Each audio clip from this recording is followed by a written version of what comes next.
석세스 투어를 하고 왔습니다. 캐나다 토론토 한번 비춰줘 보실래요? 예, 토론토. 그런데 가는 곳마다 이 캐나다, 미국, 호주, 멕시코 할 것 없이 전부 선진국들입니다. 멕시코도 OECD 국가이고 영토가 굉장히 큰 나라입니다. 인구가 1억 2천만이 넘는 나라이고, 그래서 그런 선진국들은 어지간한 홀에는 전부 피아노가 있습니다. 전부 피아노가 있어요. 그만큼 문화 수준이 높아요. 그리고 가는 곳마다 공연을 했어요. 가는 곳마다 먼저 이 아카데미, 석세스 아카데미를 시작하기 전에 공연을 하더라고. 캐나다 토론토에서는 이 바이올린 연주자, 특히 팝 바이올린 연주자를 초빙해서 그 연주를 했고, 멕시코에서는 아예 교포들이 한복을 입고 나와서 성악을 하고, 호주에서는 급하니까 유치원 애들을 데려다가 공연을 하고, 이런 식으로 그게 바로 선진국이라는 국가들이. 이게 이제 미국, 이거 아틀란타, 그 다음에, 근데 전부 지금 이게 피부 색깔이 일정하지 않습니다. 이게 미국이나 이런 멕시코나 이런 나라들은요, 호주도 마찬가지로 다민족 국가예요. 다민족 국가인데, 그러니까 세계의 피부 색깔은 다 나와 있어요, 지금. 캐나다죠. 다음,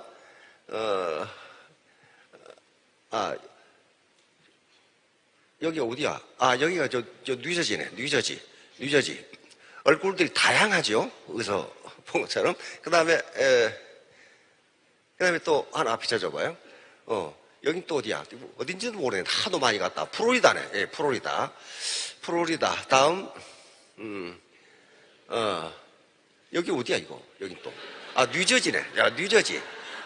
뉴저지. 예, 다음, 시애틀. 다음, 여기 LA. 다음, 멕시코. 멕시코는 좀 다양하죠. 이런 나라들이 어떻게 선진국이 됐을까? 예를 들면 런던 같은 경우 이 사설 오케스트라가 런던 시내만 800개가 있다고 합니다. 근데 도쿄에 사설 오케스트라가 800개가 있어요. 그래서 제가 선진국 투어를 하면서 굉장히 이 자존심 상하는 게, 한국을 선진국으로 인정하지 않습니다. 무슨 한국이 선진국이야? 호주 가니까, 미국 가니까 그래. 왜 그러겠어요? 한국은 서울에 오케스트라가 800개 있는 것이 아니라 술집이 8,000개가 있어요. 그거 아니에요. 다시 말하면 인문적 가치를 끌어올리지 않으면요, 절대로 선진국으로 인정하지 않습니다. 한국 밥 먹고 산다고 그러대? 근데 그게 선진국이야? 그러면서 하는 소리가 참 기분 나쁜데, 아시아에서 선진국은 일본 하나밖에 없습니다. 일본 하나밖에 없습니다. 그럼 한국이 일본 따라가면 몇 년 걸리게? 몇 년 걸린다 그래요? 20년? 예. 이케하라 마모루라고 하는 일본 사람이 있습니다. 그 사람은 반한파도 아니고 지한파이고 친한파예요. 왜냐하면 서울에 산 기간이 일본에 산 기간보다 많아. 그는 한일 비즈니스라는 사람이야. 그래서 일본보다 한국 친구가 더 많아, 이분이.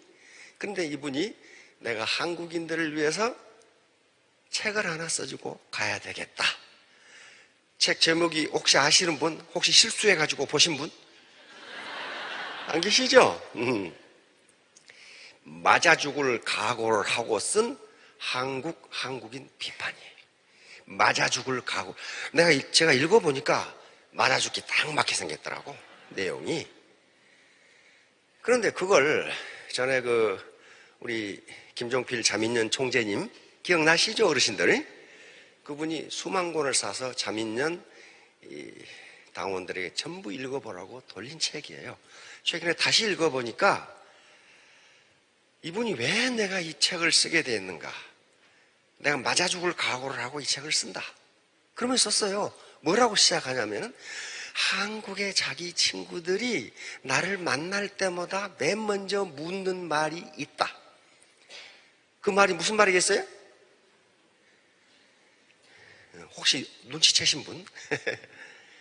한국이 일본에 몇 년 뒤떨어졌습니까? 그런데 그것을 그렇게 묻는 의도가 있다 이게. 의도가 뭐예요? 다 따라잡았습니다. 그 말을 듣고 싶어 하는데, 그래서 그때는 기분 나쁘지 않게 그렇게 대답을 했는데 내가 맞아 죽을 각오를 하고 지금 밝힌다. 한국의 젊은 엄마들 많이 계시네? 젊은 엄마들이 대오각성에서 오늘부터 자식 교육을 제대로 시킬 때 현재 일본을 한국이 따라오는데 100년 걸린다. 그래서 이 친구가 어째서 이걸 100년이라고 했을까? 무슨 근거가 있는가? 그랬더니 맞네, 딱 100년이네. 일본이 개혁개방과 근대화를 시작한 게 언제입니까? 1868년 메이지 유신입니다. 명칭 유신이죠? 1868년. 그런데 우리가 근대화를 시작한 게 언제예요? 1960년대예요. 그렇죠? 딱 100년 뒤졌어요. 그래서 그 근거로 우리 중증외상센터를 하시는 닥터분 계시죠? 이국종 교수. 중증외상은 누가 당합니까? 노인이 당해요? 젊은이가 당해요?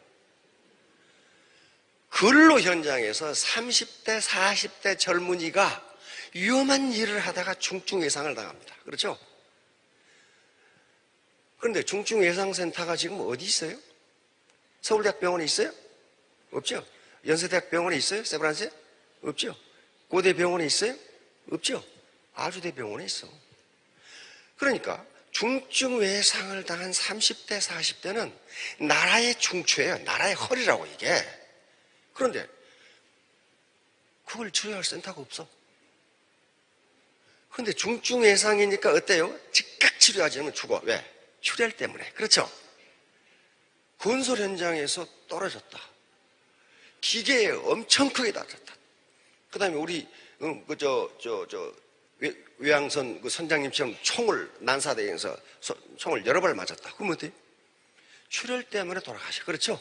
그러면 가능한 빠른 시간 내에 의사가 치료해야 돼. 그러니까 미국의 중증외상센터가 미국에는 잘 구비되어 있는데, 거기 구호가 뭐냐면은, the closer, the better예요. 의사가 가까이 있으면 가까이일수록 더 좋다. 그런 게 어떻게 돼? 헬기를 누가 타고 가야 돼? 의사가 타고 가야 돼. 언제 그거 단가에다 담아가지고 언제 와? 다 죽어버리고 없어. 그런데 헬기 하나 사달라고 하니까 안 사줘. 그래서 잘 아시는 국회의원분들께 이야기했답니다. 이게 나라의 중추인데 이 30, 40대를 죽게 놔둘 거냐. 왜? 나이 드신 분들은 만성질환으로 서서히 돌아가셔. 그렇죠? 근데 이 30, 40대는 근로 현장에서 중노동을 하다가 이걸 살려야 될 거 아니에요. 그래서 중증외상센터는 뭡니까? 사회 간접 자본이에요. 그건요, 공공재야, 공공재. 공공재는 국가가 공급하는 거거든요. 그래서 국회의원한테 그걸 얘기할 때, 이렇게 얘기해도 이게 왜 안 되냐 그랬더니 그 국회의원이 하신 말씀, 이 교수, 중증외상센터만 문제가 있는지 아세요? 정치, 경제, 문화, 체육, 종교, 교육 다 문제가 있습니다. 문제가 없는 구석이 없습니다. 그래서 절망을 해가지고 영국에 자기 가르쳐 배웠던 교수님한테 가서, 교수님, 영국은 이렇게 모든 사회 간접 자본 그리고 공공재가 잘 공급되어 있고 신사적인 나라인데 우리는 왜 이럽니까? 그러니까 그 교수가 하시는 말씀에 답이 있어요. 이 교수 기다리세요. 영국이 이렇게 되는데 400년이 걸렸습니다. 한국은 근대화 되는데 이 50년 걸렸는데 앞으로 100년은 기다려야 될 겁니다. 이케아라 마모라하고 똑같죠. 똑같죠. 좀 자존심 상하는 얘기지만 입이 딱 벌어지죠. 100년, 오메, 언제 100년을 기다려? 근데 가만히 생각해 보세요. 갑질이 언제 없어질 것 같아요? 안 없어져요. 안 없어져요. 서울 시내 화장실 개방했죠. 국가에서 돈을 주고. 그렇죠? 그런데 다시 닫았죠. 얼마나 엉망진창으로 써버렸는지 말이에요. 80년대 서울 지하철 파업했죠. 파업하니까 그때는 이 전자 그런 게 없고 영무원들이 많이 있었어요. 영무원들이 뿔 따고 가는 치고 공짜로 타고 가버려라. 그 똑같은 현상이 파리 지하철에서 일어나고 서울 지하철에서 일어났어요. 영무원들이 표를 안 받아 공짜로 타고 가라 이거야. 파리 지하철에서 공짜로 탄 손님이 5%였는데 서울 지하철에서는 95%가 공짜로 탔어요. 100년 걸리겠죠. 100년 걸리겠죠. 100년 걸립니다. 그래서 다시 말하면 이건 우리 한국이 뒤떨어졌다 그런 게 아닙니다. 굉장한 선진국이에요. 이렇게 된 나라가 2차 대전 이후에 거의 없어요. 자, 왜 이런 얘기를 하냐 말이죠. 지금 우리나라에 불법적인 다단계는 거의 없어졌어요. 그렇죠? 합법적인 다단계만 해도 한 200여 개 됩니다. 회사가. 200여 개 돼요. 그리고 방판으로 등록해가지고 어떻게 묘한 방법으로 다단계를 하는 회사까지 하면 한 1000개 될 거예요. 근데 그건 놔두고 200개만 가지고 생각해 봅시다.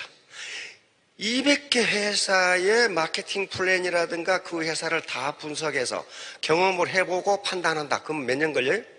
1년에 하나씩 해도 200년 걸려. 200년 후에 애터미 해야 돼. 다 내가 해보니까 애터미가 낫더라. 근데 1년에 2개씩 해, 이제. 1년에 2개씩. 적어도 1년에 6개월은 해봐야 알잖아요. 그 회사가 좋은지 나쁜지. 1년에 2개씩 하니까 하려고 보니까 100살이야. 100살. 애터미가 좋네? 그러면 하려고 보니까 100살이야. 1년에 3개씩 해. 3개씩 회사를 돌아다니면서 바꿔서 해. 이 회사가 괜찮은지. 그러니까 3개씩 하면 어때요? 60년이 걸려, 이게. 60년. 그러니까 딱 한갑 지나서 애터미가 좋네? 하려고 보니까 이게 다리가 말을 안 들어, 이제 다리가. 그러면 우리가 어떤 다단계, 뭐 네트워크 마케팅이라고 하나 뭐라고 하나 다 똑같아. 그게 라이센스 낼 때는 MLM 그렇게 냅니다. 원래 하버드에서 그렇게 했기 때문에 멀티레터럴 마케팅이란 말이야. 다단계 마케팅이야. MLM을 할 때 그런 걸 해보지 않고도 저쪽에 마케팅 플랜을 보지 않고도 어떻게 이 회사가 괜찮은 회사인지 아닌지를 어떻게 할 수 있냐 하는 거예요. 어떻게. 서울 시내의 모든 음식을 다 먹어봐야 어느 식당이 좋은 줄 안다. 그러면 다 먹다가 돌아가셔. 안 되는 거예요.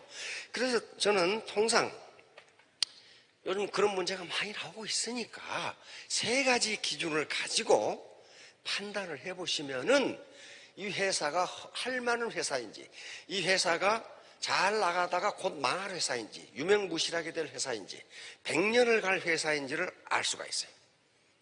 3가지 기준. 3가지 기준이에요. 3가지 기준. 첫 번째가 애터미를 기준으로 해봅시다. 애터미라는 회사의 본질이에요. 본질. 본질이 뭐냐? 네이처.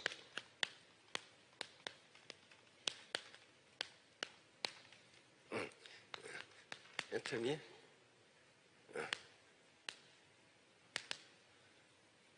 자, 이게 무슨 말인지. 요건요, 우리 사원에 규정이 되어 있어요. 사원이 뭐라고 시작합니까? 매일 주먹 쥐고 하늘에 주먹 들면 말고 영혼을 소중히 여기기. 맨 끝에 뭐가 나와요? 겸손히 섬긴다. 이게 우리의 터미의 특성, 네이처예요. 본질이에요. 본질. 자, 사람을 영혼을 소중히 여긴다. 그 말이 무슨 말이에요? 이게? 인간의 생득적, 인격적 존엄성을 훼손하지 않는다는 거예요. 인간을 내 돈벌이와 내 직급 상승의 수단으로 이용하지 않는다. 인간은 그 자체가 존재 목적이 있는 것이지 내 돈벌이를 위해서 집 받고 사용해 먹어도 좋은 그런 존재가 아니다. 그런 말이에요. 이거 누가 그런 얘기를 했냐? 칸트가 그런 얘기해서 칸트 도덕 철학에서 하는 얘기예요. 칸트.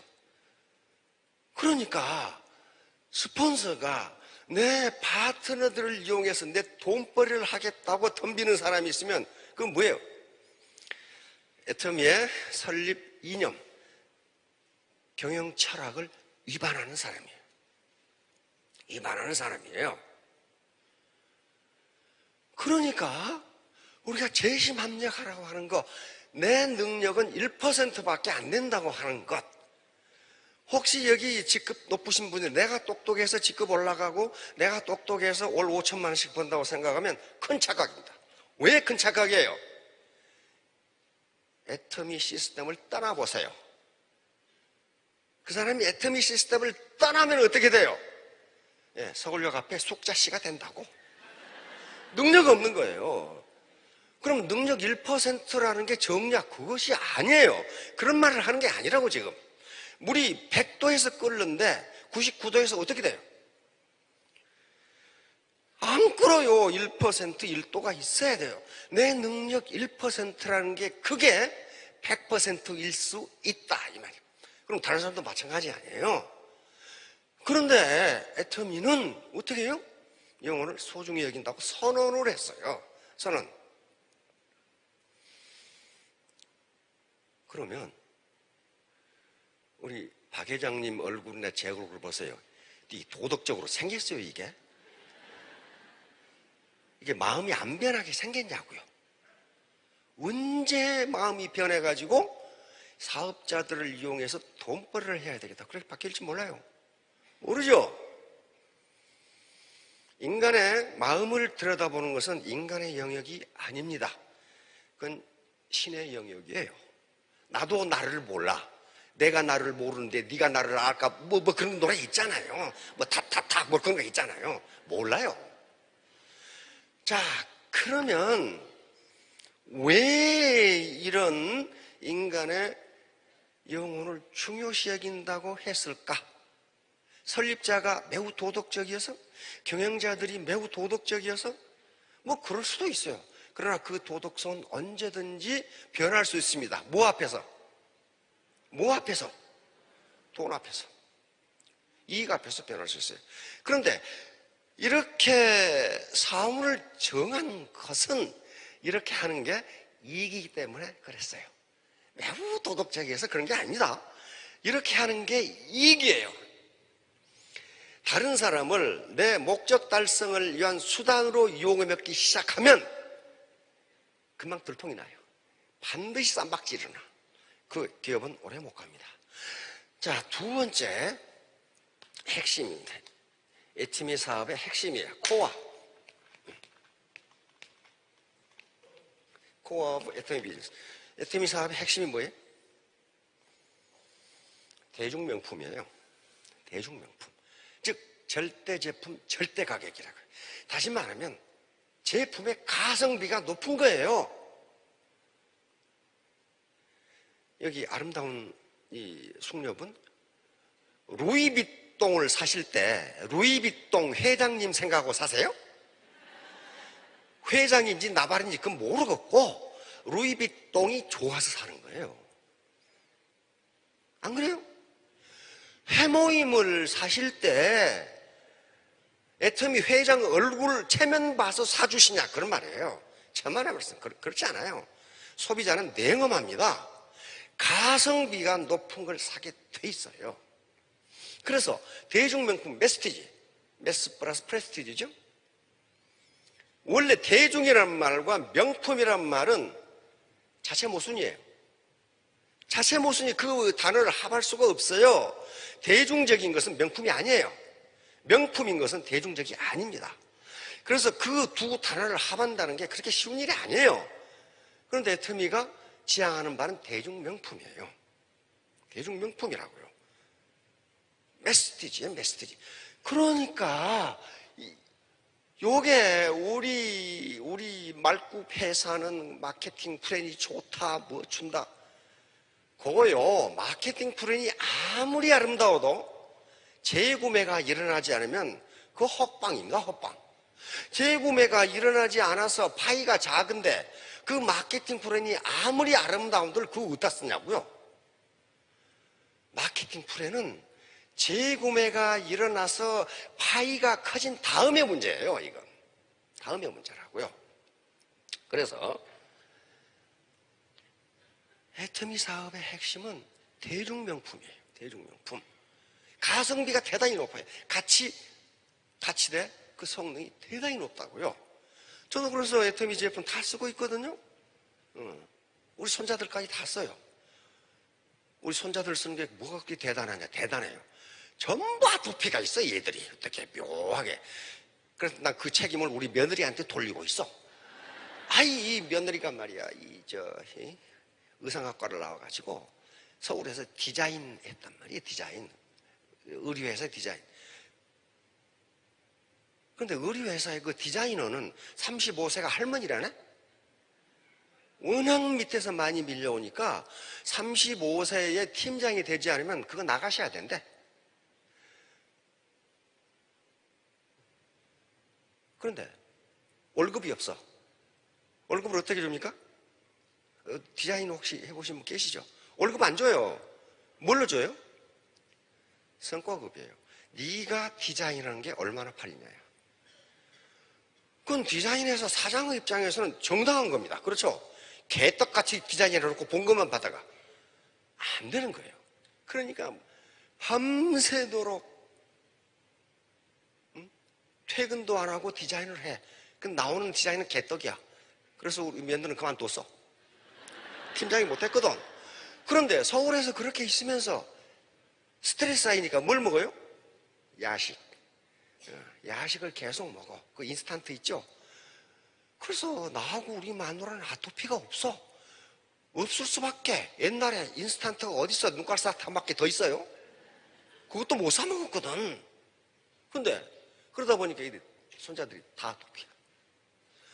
그런데 우리 애터미 제품을 쓰면 솟아오르지를 않아. 이게 학교에서 급식을 먹으면 솟아올라. 그래서 이게 좋구나. 이렇게 한 거예요. 아무튼 이게 핵심이에요. 이게 핵심이라고요. 그러면 이게 절대제품, 절대가격 이렇게 만든 게 애터미의 설립자나 경영진이 매우 도덕성이 높아서 안 그래요. 이렇게 하는 게 이익이니까. 맞아. 그러니까 이렇게 하는 게 이익이면은 그 마음이 안 변해요.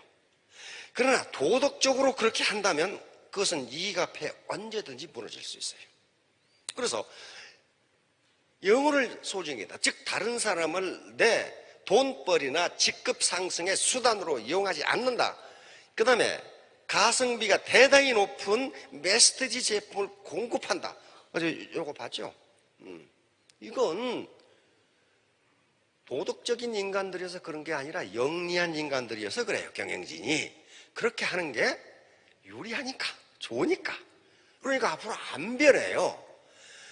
자, 세 번째 하나가 소프트웨어입니다. 소프트웨어, 문화적 요소예요. 문화적 요소입니다. 자, 이제 애터미가 10년째 뒷걸음질 치지 않고 계속 성장을 해요. 그럼 어떨까요?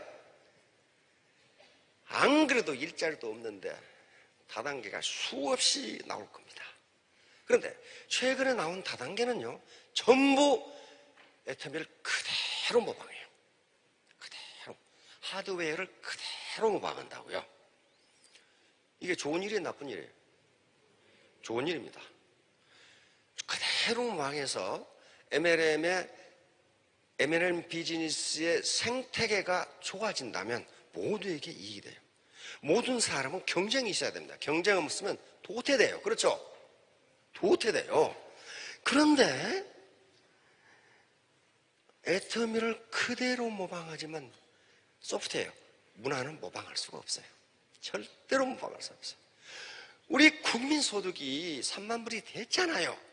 근데 왜 우리를 미국이나 호주나 캐나다나 선진국으로 취급하지 않을까요?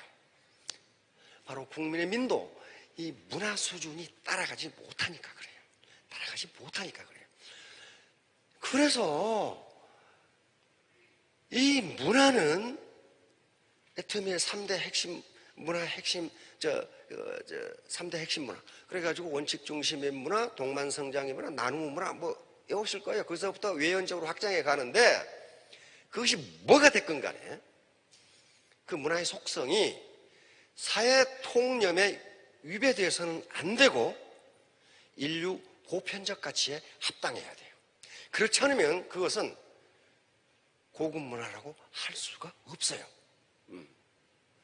원칙을 지킨다? 원칙은 뭡니까? 이건 창조의 법칙이에요. 경제의 법칙이라는 것도 창조의 법칙이라고. 태풍이 오는 것도 무슨 법칙이야 이거? 창조 법칙이에요.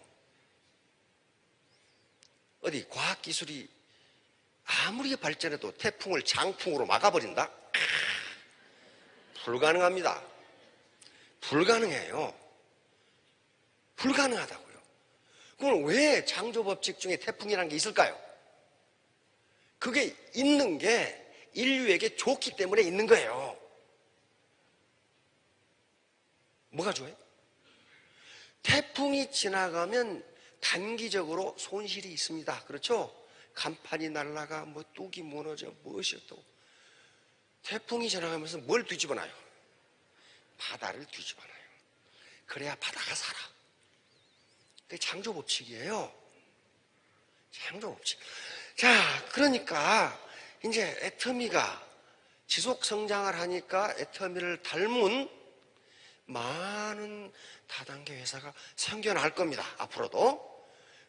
그걸 우리는 나쁘다 생각하지 않아요. 그 사람들이 이 MLM의 비즈니스 생태계를 건전하게 만든다면 얼마나 바람직하냔 말이에요. 그렇죠? 그러나 이 회사가 오래 갈 건지 100년을 갈 건지 앞으로 몇 년간 반짝하다가 유명무실하게 됐다가 망할 건지는 이 기준에 보면 알아요. 다 해봐야 아는 게 아니에요. 다 해봐야 아는 게 아니라고. 그 기업이 다른 사람들을 이용해서 돈벌이를 하려고 그러는 건가? 상위 직급자들만 착취적 소득을 얻으려고 하는 것인가? 이건 다른 사람을 내 목적 달성을 위한 수단으로 이용하는 것이기 때문에 이거 하나만 걸려도 그 기업은 오래 못 갑니다. 왜? 인간은 바보가 아니에요. 바보가 아니라고. 두 번째, 그 메시티지 제품인가 가성비가 높은가 하는 거야, 그 제품이. 그 다음에 이 문화가 사회 통념에 위배되지 않고 인류 보편적 가치를 실현하는 것인가를, 그게 아니면 오래 못 간다고요.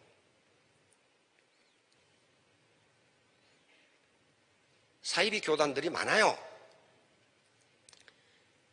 우리가 기독교도 사이비 교단이라는 게 있는데 성경 말씀을 전달해서 무신론자를 신자로 만들 노력은 안 하고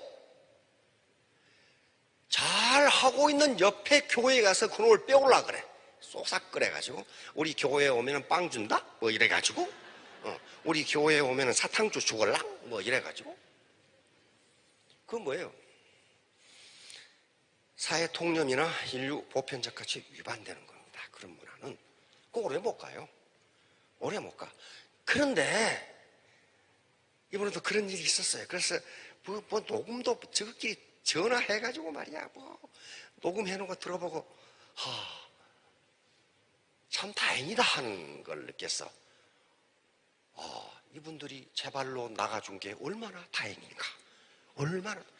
그 대화 수준을 들어보면요, 그분들의 수준을 알 수 있어요. 미국에는 그런 학문이 있습니다. 그런 학문이 있어요. 그 사람과 대화를 해보고 이 사람의 인간적 수준이 얼마인지를 알아냅니다. 그리고 특히 비즈니스, 그 컨설팅 회사가 굉장히 많습니다. 뉴욕에 대단히 큰 회사가 있죠. 비즈니스라는 사람과 얘기를 해보고 정확하게 얘기해 줍니다. 당신은 1년 반 뒤에 망할 것이요. 망하지 않으려면 지금 어떻게 하시오? 그거 얘기해줘요. 그 대단히 세계적인 컨설팅 회사예요. 근데 그걸 제일 잘하는 그 콜롬비아 대학에 그 대학원이 있어요. 제일 잘하는 사람이 한국 사람이라네? 그 왜 그러냐 물어봤더니, 우리 저 동생 딸이 거기 나왔거든? 물어봤더니, 한국인은 눈치가 구단이어가지고 저놈이 이야기하면 속마음을 뚫어보고 있다는 거야. 그러니까 정확하게 얘기합니다. 당신은 2년 내에 망해. 바로 그 대화를, 근데 미국은 그런 학문이 있기 때문에 대통령 후보나 어떤 공직자 후보가 나오면 그 사람의 연설, 말하는 걸 들어보고 저 사람 수준은 얼마라는 것을 학자들이 공개합니다. 그런데 제가 그 대화를 들어보니까, 아이고, 땡큐 베리 마치. 일찍 제 발로 나가주셔서 대단히 감사합니다. 네, 그렇게 했어요. 그걸 뭐 볼까요? 다시 말하면, 태풍이 지나면 뚝도 무너지고, 나무도 부러지고, 논도 침수되고, 그러지만은, 바닷물을 뒤집어가지고 그걸 살게 만들어요. 그렇듯이, 이런 회사들이 지나가면, 어중이 떠중이가 나가는데 매우 불행하게 될 겁니다. 자, 이런 말이 있습니다. 루이스 전환점 and 중진국 함정. 이 학술 용어입니다. 루이스 터닝 포인트. 루이스 터닝 포인트하고 미들 인컴 트랩이라고 하는 건데, 이게 세계은행에서 쓴 말이고, 이것은 루이스 전환점이라는 것은 경제 발전 학에서 말하는 용어입니다. 다시 말하면 이게 무슨 얘기냐면은, 후진국이 경제 개발을 시작해서 처음에는 굉장히 높은 성장을 이룩해. 그러다가 루이스 전환점에 이르면은 갑자기 성장이 안 되기 시작해. 그래서 소득이 중진국 수준에 이르면 어디에 빠진다고요? 중진국 함정에 빠져가지고 다시 후진국으로 전락을 해버려요. 전락을 해버려요. 2차 대전 이후에 100여 개국의 중진국들이 이 과정을 밟아왔어요. 처음에는 기가 막히게 빠른 속도로 성장을 해. 그러다가 일정 시점이 되면 성장이 딱 멈춰. 딱 멈춰. 그래가지고는 뒷걸음질을 치기 시작해. 꼭 저 마이클 잭슨 음악처럼 이렇게 뒷걸음질을 치기 시작한다고. 후진국으로 전락해버려. 자, 100여 개국의 2차 대전 이후에 중진국들이 중진국 함정에 빠져서 지금 IMF 신사를 지고 있어요. 대표적인 나라들이 브라질, 아르헨티나, 칠레 등 남미 국가, 그 다음에 동그라파 국가, 동남아시아 국가들입니다. 이 100여 개 2차 대전 이후에 중진국 함정에 빠졌다가 다시 그 중진국 함정을 박차고 일어나서 선진국으로 도약한 국가가 있습니다. 어떤 국가들이? 일본, 한국, 대만 세 나라밖에 없어요. 나머지는 모두 빠져서 지금 헤매고 계셔. 지금도 헤매고 계셔. 왜 이런 현상이 빚어지냐? 왜 이런 현상이 빚어지느냐? 잘 갈 것 같은데, 잘 갈 것 같은데 처음에 그렇게 가. 이것이 2등 국가의 혜택이에요. 2등 국가는 1등 국가 가는 길을 따라가면 돼. 그렇죠? 1등 국가는 없는 길을 개척하고 가야 돼. 그렇죠? 2등 국가의 이점인데 이게 어느 순간에 딱 끝이야. 우리가 언제 그걸 맞았어요? IMF요, IMF. 그런데 우리가 어떻게 했어요? 박차고 일어났죠. 그게 뭡니까? 그게 한국인의 깡다구예요. 깡다구. 한국인이 장점이 엄청나게 많습니다. 일본은 세계적인 강국인데 일본 알게 개똥으로 한다고. 이 쪽발이 새끼들이 말이야. 쪼고 말이야. 중국은 지금 G2인데 짱꼴라 이 새끼들 말이야. 뭐 이래가지고 아주 중국을 아주 우습게 알아. 중국하고 일본을 우습게 하는 나라는 우리나라밖에 없고, 미국분 그런 게 아니라 항상 부를 때는 미국놈 그래가지고 말이야. 미국을 개똥으로 알아, 또 이게. 우리보다 큰 놈은 죄다 놈이야. 이게 중국 놈, 일본 놈, 미국 놈, 영국 놈, 뭐 떼놈 그래가지고, 에? 러시아 놈들은 뭐 로스케 그래가지고. 우리보다 약한 나라는 놈이라는 말을 절대로 안 붙여. 베트남 사람, 태국 사람, 필리핀 사람 그러지. 베트남 놈 그런 말 안 해. 에? 전번에 TV 보니까 어떤 미국 놈이 떡볶이를 사 먹으니까 아줌마가 떡볶이 말해서 미국 놈이 떡볶이도 먹나 그러니까 그 미국 놈이 한국말 알아가지고 미국 놈입니까?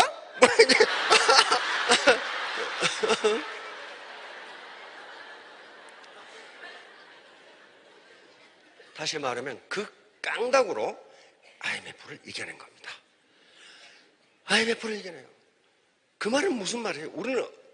우리가 맘만 먹으면 선진국으로 갈 수 있는 거예요. 한번 박차고 일어났죠. 다시 나락으로 떨어지지 않고. 장롱에 있는 금 다 갖다 냈죠. 나도 우리 집에 있는 금 다 갖다 냈어요. 예. 그 터키가 지금 어떻게 해요? 망하게 생겼죠. 여러분 가만히 생각해 보세요. 지금 G2가 야당이죠. 근데 트럼프가 워낙 펀치가 강해가지고 G2를 한 대 먹였죠. 지금 어때요? 휘청휘청거리죠. 휘청휘청거려. 중국 경제학 교수가 쓴 글을 봤어요. 최근에 미국에 항복하자. 항복보다는 죽습니다. 그런데 괜히 옆에서 터키가 구경하고 있어. 너는 이 새끼야 뭐야? 하고 한 대 차버리니까 지금 어때요?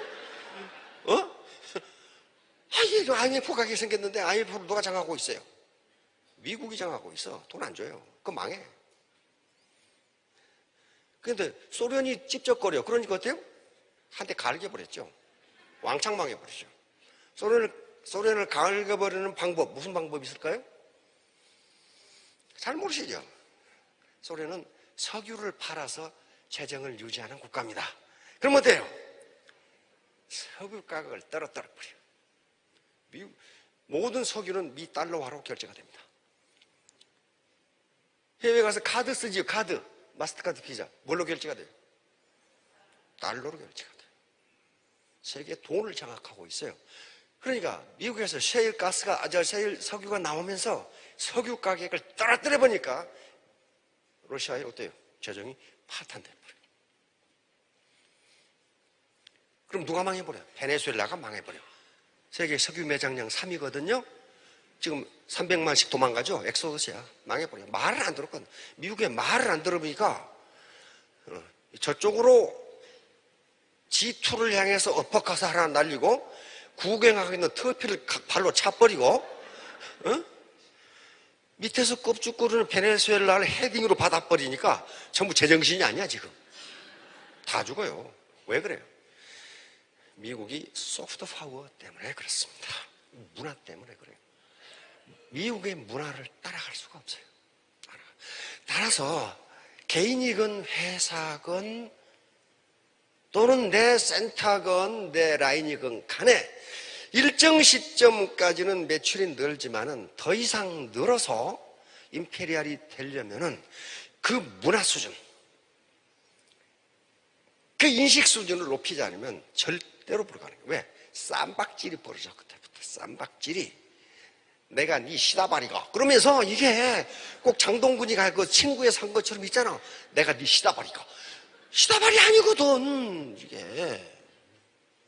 그러면 바로 세 가지 점. 애터미 사업의 본질은요, 네이처 본질은요, 다른 사람을 내 돈벌이나 직급 상승의 수단으로 이용하지 않는다요. 두 번째는 메시지, 대중 명품을 공급한다. 가성비가 높은 걸 공급한다. 그 마케팅 플랜이나 보상 플랜은 그 다음 얘기예요. 그리고 문화를 높이지 않으면요, 절대로 선진국에 들어갈 수 없어요. 선진국에 들어갈 수 없어. 여러분들이 지금 우죽순처럼 이제 애터미를 모방한 다단계 회사들이 많이 나올 겁니다. 그건 굉장히 좋은 현상이에요. 생태계를 건전하게 한다면. 그러나 그 기업이 10년 기업, 20년 기업, 100년 기업이 될 것인가는 이 세 가지 기준에 의해서 맞춰보면 틀림없이 나와요. 자, 5년 후, 10년 후에 모두 로얄 마스터, 임페리얼 마스터가 되시기 바랍니다.